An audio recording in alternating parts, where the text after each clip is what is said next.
बहुत पुराने समय की बात है। पहाड़ों और घने जंगलों के बीच एक छोटा सा राज्य था, सूर्यगढ़।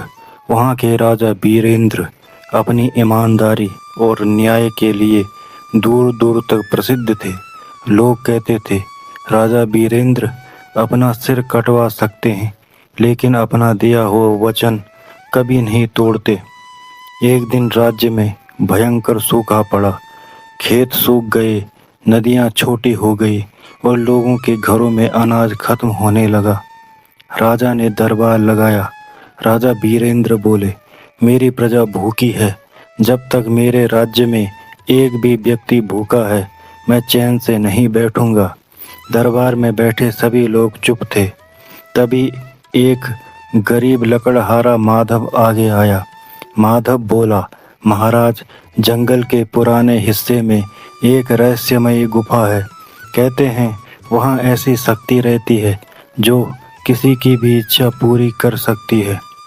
राजा ने पूछा, तुम किस शक्ति की बात कर रहे हो?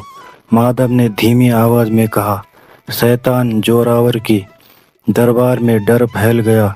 एक मंत्री बोला, महाराज, शैतान से मदद मांगना विनाश को बुलाना है। लेकिन राजा बोले, अगर मेरी प्रजा को बचाने का कोई रास्ता है तो मैं हर रास्ते पर चलने को तैयार हूँ।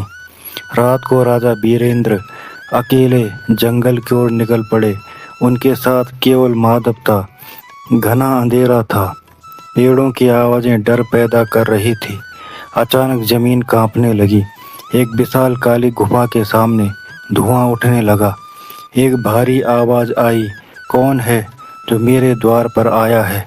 राजा ने कहा, मैं सूर्यगढ़ का राजा वीरेंद्र हूँ। मुझे अपने लोगों को बचाने के लिए तुम्हारी सहायता चाहिए। अचानक आग के लपटों के बीच शैतान जोरावर प्रकट हुआ।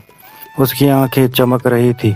जोरावर हंसा, राजा होकर मेरे पास आए हो, तुम्हें पता है मैं बदले में क्या लेता हूँ? राजा बोले, जो भी कीमत होगी बताओ। शैतान मुस्कुराया, मुझे सोना नहीं चाहिए, राज्य नहीं चाहिए, मुझे चाहिए तुम्हारा एक वचन। राजा ने पूछा, कैसा वचन? जोरावर बोला, आज से 7 वर्ष बाद जिस चीज़ को मैं मांगूंगा तुम बिना सवाल के मुझे दे दोगे।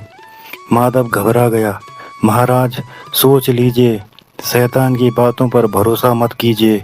राजा कुछ देर शांत रहे। उन्हें अपनी भूखी प्रजा याद आई। उन्होंने कहा, मैं राजा वीरेंद्र अपना वचन देता हूँ। जैसे ही ये सब